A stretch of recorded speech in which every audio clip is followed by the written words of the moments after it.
Hey there, Carrie here. Um, I have to be kind of quiet because I don't want to be overheard. But the other night, the the old man I'm staying with, got really, really drunk. He started drinking beer. Was drinking beer all day, and then went to open up this bottle of wine, the big bottle of wine. Well, he got really, really drunk and couldn't get the cork out and stabbed himself in the thumb with a knife and started bleeding everywhere. Well, then he was really drunk, and I'd been making dinner all day, working on that. Well, so he was already getting blood everywhere. And my daughter brought me something over, a pack of cigarettes, but still struggling with that. Well, not really. I'm listening to my Stop Smoking CDs, but anyway, before I start trying to, or actually start quitting again, or quit again, you don't start quitting, you just quit. And it's easy, but I don't know. I guess the day I moved in here, I started smoking again and drank a few times, and I'm just not liking that. But anyway, back to my reason for making this other video. Just to kind of give y'all an idea of some things that's been going on. I mean, get it off my chest. But she had a friend with her that this man doesn't like, and apparently he was associated with like the old drug scene and all that. Although he's clean now, but he found out that he was here and got really pissed off and started saying all this stuff like, I can't believe I let you in here, and I'm not gonna put up with this shit. And he was dripping blood everywhere the whole time, and started telling me to leave and talking shit to me really bad. Well, I had gone in the kitchen to check on dinner, and he fell over apparently at the door of my room and gashed his arm, and now more blood started going everywhere, all over everything. I mean, it was like a bloodbath in here. It was horrible. And I called my daughter. I was like, get your ass back over here and tell him why you brought this friend over, and because this is bullshit. I leave one bad situation and abusive situation, and then come right into another situation. It's like, okay, what color poison do you want? Do you want green poison, or do you want red poison? Just pick your poison. So by the time she got here, I mean, there was blood splattered all over the bathroom, all over the living room, all over, like, in parts of my room.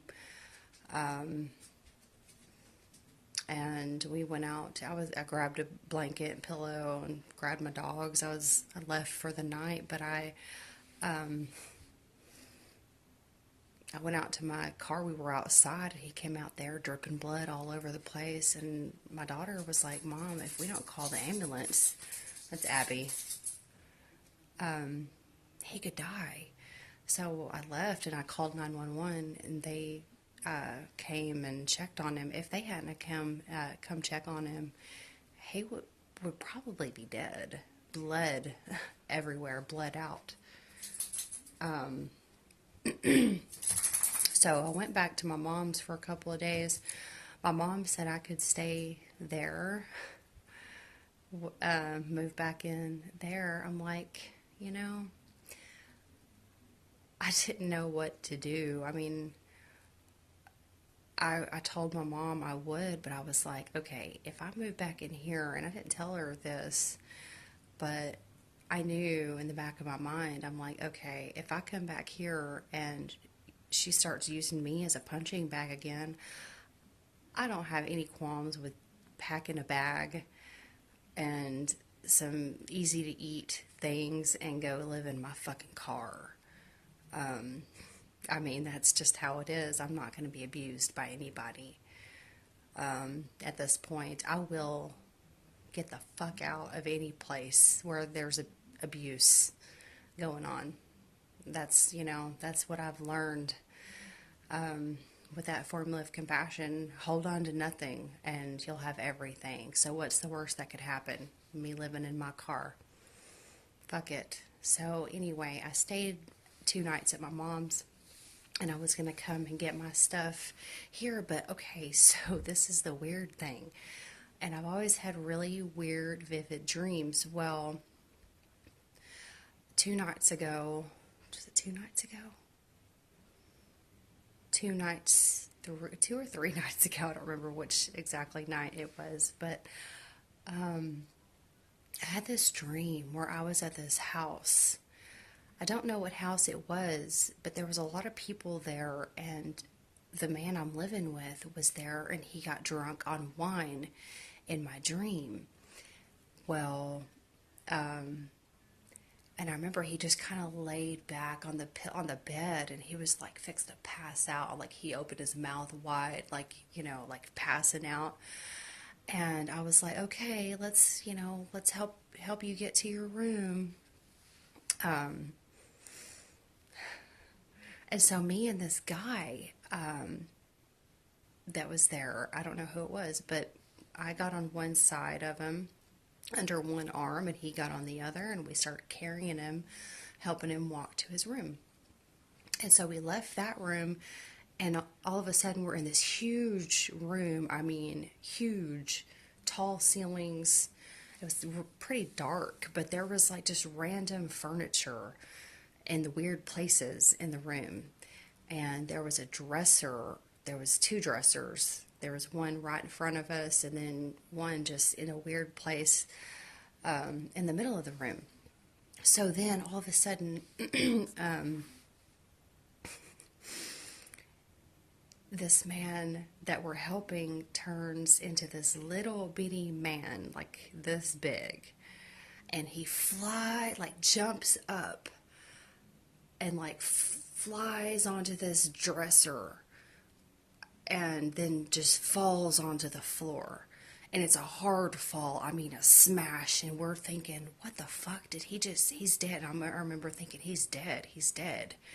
Well, then he gets up and jumps up to another dresser and falls again.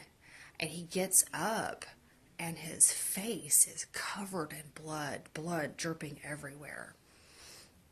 And well, he gets up and he looks at me, and this is kind of hard to describe. Hold on.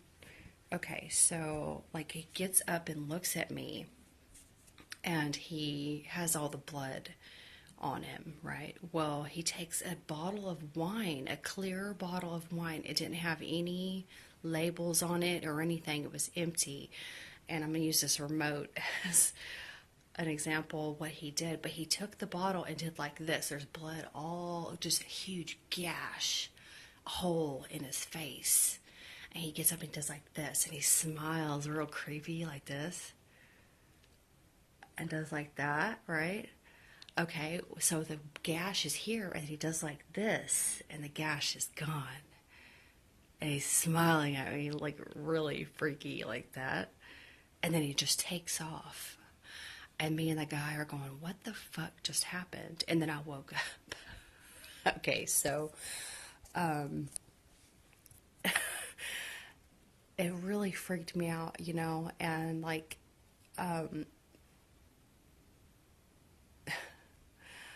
I can't help but think that there's some kind of lesson here. I haven't done the formula of compassion in a while, but I know that there's some kind of lesson with alcohol here. Because, well, I mean, I know that my guides and my soul, like, they don't want me drinking. They don't want me to get fucked up. Like, there was a song that popped into my head when I first moved over here, and it was Sober by Pink. Looking for myself sober. And I know that was a message from my soul. And I've been seeing 666 a lot, and I think that that's also a message for me to balance myself. I've just been under tremendous amounts of stress, trying to figure out what the fuck I'm gonna do for work. I've been looking for a job. I haven't got any calls or anything, I mean, I have a couple of invention ideas, so I might, try to go down that road, but, I mean, that dream really fucking freaked me out. But I came back over here to get my stuff. I was ready to get my stuff and take it back to my mom's. Well, I have to be quiet. He's right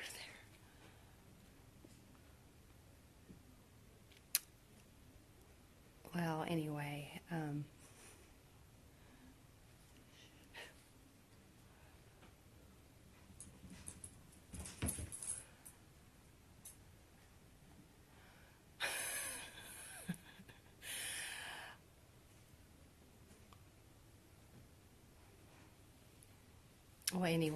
yeah, there's gonna have to be agreements made, as far as the drinking and stuff. So, anyway, I just wanted to give an update on where I was and what's going on. So, talk to you later. Bye.